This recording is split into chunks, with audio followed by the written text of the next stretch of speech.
Hi all, welcome to KK funda.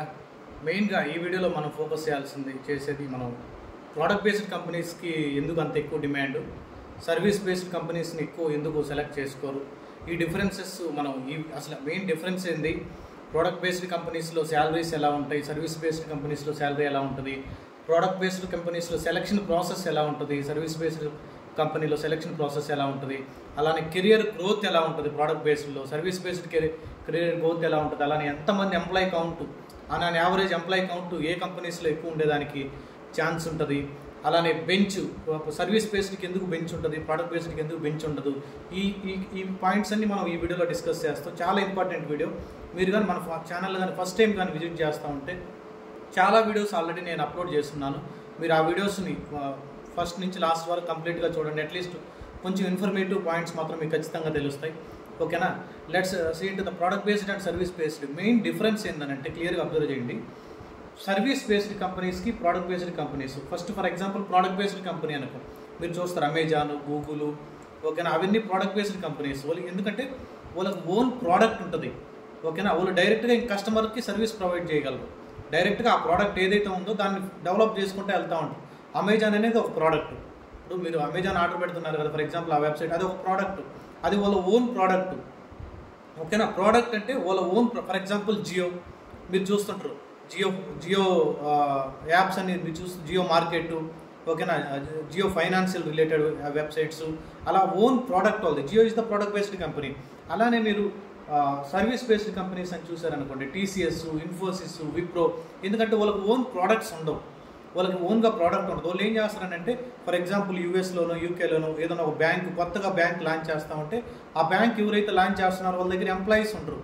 ఎవరు ఈ product develop చేయడానికి, ఆ బ్యాంక్ రిలేటెడ్ అప్లికేషన్ డెవలప్ చేయడానికి వాళ్ళు ఏం చేస్తారంటే సర్వీస్ బేస్డ్ కంపెనీస్ని కనెక్ట్ అవుతారు. ఆ టీసీఎస్ కానీ, ఇన్ఫోసిస్ కానీ, ఏదంటే విప్రో కానీ, అలా ఏదైతే ఎంఎన్సీ కంపెనీస్ ఉంటాయో వాళ్ళని కనెక్ట్ అయినప్పుడు వాళ్ళ దగ్గర ఆ ఎంప్లాయీస్ ఉంటారు కాబట్టి వాళ్ళు ఆ ప్రోడక్ట్ని తీసుకొని వాళ్ళకి సర్వీసెస్ ప్రొవైడ్ చేస్తూ ఉంటారు అనమాట. అర్థమైంది డిఫరెన్స్? ప్రోడక్ట్ బేస్డ్ అని అంటే వాళ్ళ ఓన్ ప్రోడక్ట్ కోసమే వర్క్ చేస్తూ ఉంటారు అనమాట. సర్వీస్ బేస్డ్ కంపెనీస్ ఏంటంటే వేరే వాళ్ళ ప్రోడక్ట్ కోసం వర్క్ చేస్తూ ఉంటారు. ఓకేనా? మీరు జనరల్గా ఇన్నే ఉంటారు ఒక కంపెనీలు, కొన్నిసార్లు ప్రోడక్ట్ బేస్డ్ కంపెనీస్లో కూడా సర్వీస్ బేస్ వాళ్ళు పనిచేస్తూ ఉంటారు. దాన్ని ఎలా చేస్తారంటే కాంట్రాక్ట్ ఎంప్లాయీస్ అంటారు. మీరు చాలాసార్లు చూస్తుంటారు. కాంట్రాక్ట్ ఎంప్లాయీ అంటే ఏంది మీనింగ్? ఇప్పుడు ఫర్ ఎగ్జాంపుల్ అతను ఒక చిన్న కంపెనీకి సెలెక్ట్ అయ్యాడు. వాళ్ళ దగ్గర ప్రోడక్ట్ ఉండదు, కానీ వాళ్ళ దగ్గర ఒక 20-30 మెంబర్స్ ఎంప్లాయీస్ ఉంటారు. స్టార్టప్ కంపెనీ వాళ్ళు ఏం చేస్తారంటే ఈ ప్రోడక్ట్ బేస్డ్తో టైఅప్ పెట్టి మా దగ్గర ఈ స్కిల్ సెట్ ఉన్నటువంటి రీసోర్స్ ఉన్నారు, ఓకేనా, మా దగ్గర skill set Java, DevOps, database engineers మా దగ్గర ఉన్నారు, మీకు అవసరం అయితే మేము ప్రొవైడ్ చేస్తాం సర్వీసెస్ అని చెప్పి ఆ ప్రోడక్ట్ బేస్డ్తో టైఅప్ పెట్టుకుంటారు. కానీ వాళ్ళ జీతం వేసేది ఏంది? ఏ కంపెనీ? Startup company. వాళ్ళ పేరోల్ కంపెనీ అంటారు దాన్ని. ఏదైతే కంపెనీ మీకు జీతం వేస్తుందో ఆ కంపెనీని మనం పేరోల్ కంపెనీ అని కాల్ చేస్తారనమాట. ఎక్కడైతే వాళ్ళు వెళ్ళి వర్క్ చేస్తారో వాళ్ళని క్లయింట్ అంటాం మనం. ఫర్ ఎగ్జాంపుల్ ఇతను 25 ఎంప్లాయీస్ని అమెజాన్కి ఇచ్చాడనంటే ఈ కంపెనీకి అమెజాన్ క్లయింట్ అనమాట. అమెజాన్ అనేది ప్రోడక్ట్ బేస్డ్ కంపెనీ. ఎవరైతే సర్వీసెస్ రీసోర్సెస్ వాళ్ళకి ఇచ్చారో ఇది కూడా సర్వీస్ బేస్డ్ కంపెనీ. కానీ అమెజాన్లో ఆ ఎంప్లాయీ మాత్రం కాంట్రాక్ట్ ఎంప్లాయీ. పర్మనెంట్ ఎంప్లాయీ ఏదైతే ఎవరైతే శాలరీ వేస్తారో స్టార్టప్ కంపెనీ, ఆ కంపెనీకి పర్మనెంట్ ఎంప్లాయీ అనమాట. క్లయింట్ వచ్చేసి అమెజాన్. ఓకేనా? అది main difference. Own product develop చేసే కంపెనీస్కి, ఓకే, సర్వీసెస్ ప్రొవైడ్ చేసే కంపెనీస్కి చాలా డిఫరెన్స్ ఉంటుంది. మీరు శాలరీ ఓరియంటెడ్ కంపేర్ చేస్తే నెక్స్ట్ శాలరీస్కి వచ్చేతలకి ప్రోడక్ట్ బేస్లో చాలా ఎక్కువ శాలరీ ఆఫర్ చేస్తారనమాట. సర్వీస్ బేస్లో నిన్ను హైర్ చేసి, ఫర్ ఎగ్జాంపుల్ నేను 10 lakhs హైర్ చేస్తే వాళ్ళు మిమ్మల్ని తీసుకెళ్ళి మళ్ళీ ఇంకో ఇక్కడ అప్పు చెప్తారనమాట, హ్యాండ్ ఓవర్ చేస్తారనమాట. అక్కడికి మళ్ళీ డిప్లాయ్ చేసినప్పుడు వాళ్ళ దగ్గర నుంచి బిల్లింగ్ చేసుకోవాలి కదా. ఇప్పుడు ప్రోడక్ట్ బేస్డ్ కంపెనీ నుంచి బిల్లింగ్ చేసుకోవాలి. బిల్లింగ్ చేసుకోవాలని ఏంటి? మిమ్మల్ని 10 lakhs హైర్ చేసి 25-30 lakhs బిల్లింగ్ పెడతాడు. అంత ఈజీగా ఏముండదు. అందుకని మీకు ఎంఎన్సీ కంపెనీస్లో అంతా తక్కువ శాలరీస్ ఉంటాయి. ప్లస్ వాళ్ళంతా క్లయింట్కి డంప్ చేసి అక్కడి నుంచి బిల్లింగ్ తీసుకుంటూ ఉంటారు.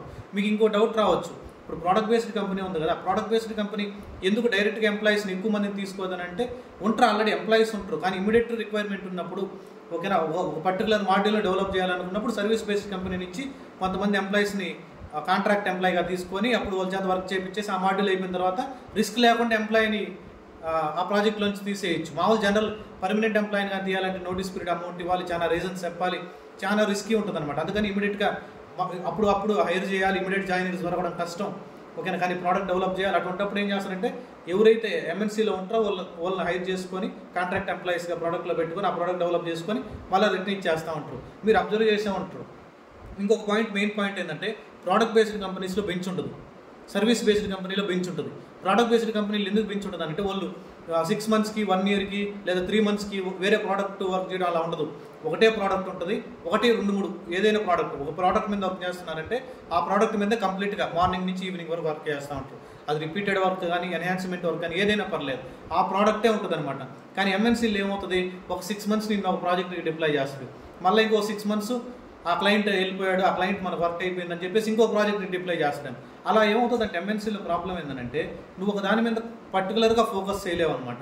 పర్టికులర్గా ఒక దాని మీద ఎక్కువ ఇన్ డీటెయిల్డ్గా R&D చేయలేము మనం.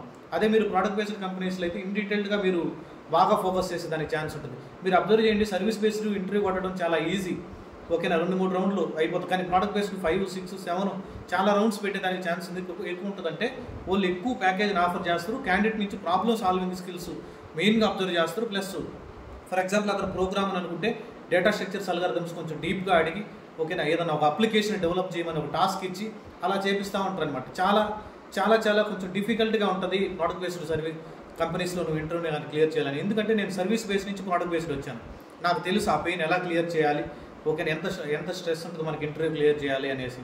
అది మెయిన్గా మన డిఫరెన్స్ చూస్తే. శాలరీ కూడా కంపేర్ చేసుకుంటే ప్రోడక్ట్ బేస్డ్ ఎక్కువ ఇస్తాడు, ఎందుకంటే అతనికి ఆ స్కిల్ సెట్ని బట్టే నీకు ప్యాకేజెస్ ఉంటాయి. అలా ఎంఎన్సీ ఇప్పుడు ఫర్ ఎగ్జాంపుల్ డైరెక్ట్గా ప్రోడక్ట్ బేస్డ్లో ఫ్రెషర్కే 40-50 lakhs కూడా ఇచ్చి ఉంటాడు. కానీ నువ్వు అదే ఎంఎన్సీలో 30-40 lakhs కానీ రీచ్ అవ్వాలంటే అట్లీస్ట్ 10 years ఉండాలి. 10 years ఉంటే కానీ నువ్వు 30-40 lakhsకి రీచ్ కావు, ఓకేనా. నెక్స్ట్ బెంచ్ ఆప్షన్ కూడా చెప్పాను కదా. కెరీర్ గ్రోత్ ఎప్పుడు కూడా మన ప్రోడక్ట్ బేస్లో ఎక్కువ ఉంటుంది అనమాట. సర్వీస్ బేస్లో ఏమవుతుందంటే ఇప్పుడు ఫర్ ఎగ్జాంపుల్ ఒక ప్రాజెక్ట్ అయిపోయింది, బెంచ్ మీద పెట్టాడు, చూస్తారనమాట. ఒక 3 months లేదా 6 months కొన్ని రోజులు టైం తీసుకొని చూసిన తర్వాత ఓకే ఈ రీసోర్స్ మనకు బడ్డని అనిపిస్తున్నాడు, ఎక్కువ సిటీసీ ఉందనుకుంటే మాత్రం లే ఆఫ్లో పంపించేస్తాడనమాట. కానీ ప్రోడక్ట్ బేస్లో లే ఆఫ్స్ ఉంటాయి, కానీ చాలా తక్కువ ఉంటుంది. ఎందుకంటే వాళ్ళు ఎంతమంది ఎంప్లాయీస్ కావాలి మన ప్రోడక్ట్కి, ఎంత బ్యాకప్ కావాలి అంతవరకే హైర్ చేసుకుంటారు అనమాట. ఎక్స్ట్రాగా హైర్ చేసుకొని తీసేసేది అలా చాలా తక్కువ ఉంటుంది.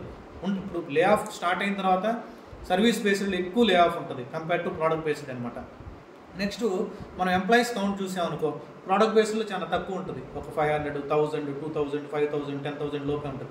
కానీ సర్వీస్ బేస్డ్ మీరు కంపెనీ ల్యాక్స్లో ఉంటారు, 1 lakh, 2 lakh, మోర్ దాన్ 50,000 పైన service based top service based కంపెనీస్లో ఎంప్లాయీస్ కౌంట్ ఎక్కువ ఉంటుంది. ఎందుకంటే వాళ్ళు ఎందుకు బెంచ్ని మెయింటైన్ చేస్తారు, ఇమీడియట్గా వాళ్ళకి ఏదైనా క్లయింట్ వచ్చి మాకు ఈ రిసోర్స్ని కావాలనుకుంటే ఇమీడియట్గా వాళ్ళని మూవ్ చేస్తారు అనమాట. ఇంకోసారి మీరు అబ్జర్వ్ చేయండి, ఫర్ ఎగ్జాంపుల్ డేటాబేస్ ఇంజనీర్ అనుకోండి, డేటాబేస్ ఇంజనీర్ అతను బాగా డేటాబేస్ మీద అడ్మిన్ లెవెల్లో బాగా స్ట్రాంగ్గా ఉంటే అతనికి for example MSBI Power BI project వచ్చింది అనుకోండి, ఎంఎన్సీకి ఏం చేస్తారంటే వాళ్ళు MSBI Power BI మీద ట్రైన్ చేసేది మళ్ళీ దానికి పుష్ చేసేస్తారనమాట.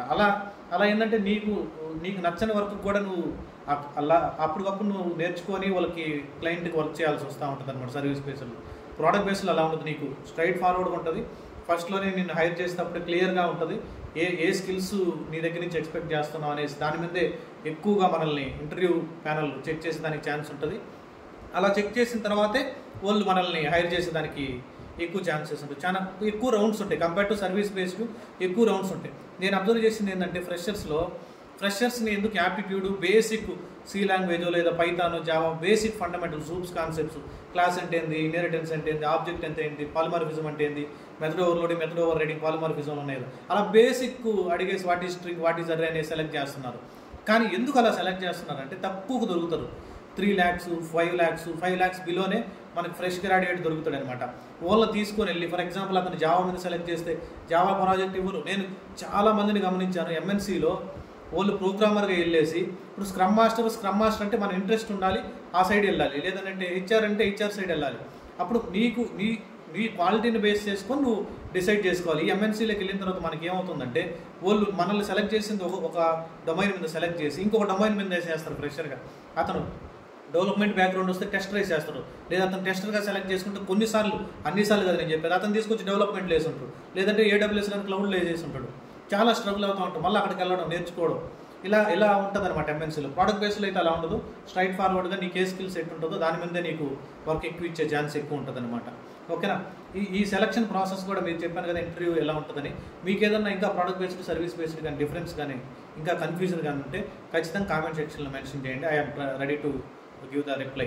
ఎందుకంటే నా కొంచెం ఫ్రీ టైం దొరికినప్పుడు మాత్రమే ఇలా రిప్లై ఇవ్వడం కానీ మ్యాక్సిమం మనల్ని ఎవరైతే వాట్సాప్ రీచ్ అయ్యి ఉంటారో వాళ్ళు రిప్లై చేయడం. ఎందుకంటే జూన్ 2nd వీక్లోనే మనం జూన్ 8th డెమో ఉంటుంది సాటర్డే. ఏది మన AWS cloud with DevOps, AWS cloud అన్నీ. ఇప్పుడు మీరు వేరే ఛానల్స్లో చూస్తూ ఉంటారు, డెవాప్స్ కాల్స్ తగ్గాయి, జావా కాల్స్ తగ్గున్నాయి, పైథాన్ రిలేటెడ్ కాల్స్ తగ్గున్నాయి. అవన్నీ డిమోటివేటెడ్ వీడియోస్. నువ్వు ఒకసారి ఐటీ ఇండస్ట్రీలోకి వచ్చిన తర్వాత నీకు కావాల్సింది ఒకటే జాబ్ అంతే. 100 కాల్స్ రావాలే మనకి, 4-5 కాల్స్లో ఇంటర్వ్యూ క్లియర్ అయిపోవాలి అంతే. కాల్స్ తగ్గితే అన్ని డొమైన్లో తగ్గుంది కాల్స్ అన్ని. ఇప్పుడు మీరు చెక్ చేసుకోండి, ఎవరైనా పవర్ BI, MSBI లేదంటే జావా డెవలపర్ కానీ పైథాన్ డెవలపర్ వాళ్ళు కాల్స్ వస్తున్నాయో. ఓన్లీ డెవాప్స్కే కాదు, అన్నిటి దగ్గర కాల్స్ తగ్గున్నాయి. ఆ కాల్స్ తగ్గినప్పుడు కూడా ఒక ట్రైనర్గా మా రెస్పాన్సిబిలిటీ ఏంటంటే డెవాప్స్ విత్ AWS క్లౌడ్ మనం ట్రైన్ చేసేటప్పుడు వాళ్ళకి అడిషనల్ స్కిల్స్ ఏంది, సైట్ రిలయబిలిటీ స్కిల్స్ కావాలి, మానిటరింగ్ ఎలా చేయాలి, లాగింగ్ ఎలా కాన్ఫిగర్ చేయాలి, అవన్నీ మనం అక్కడ చెప్పి దాంతోపాటు ఒక డేటాబేస్ని యాడ్ చేసి మన రెజ్యూమ్ని పర్ఫెక్ట్గా బిల్డ్ చేసి నౌకర్లు అప్లోడ్ చేసి చూడు. అందరికన్నా మనకు కొంచెం బెటర్గా వచ్చేదానికి ఛాన్స్ ఉంటుంది కాల్స్. మనం we're not trying for more than 100 jobs, right? We're trying for only 1 job, that is enough.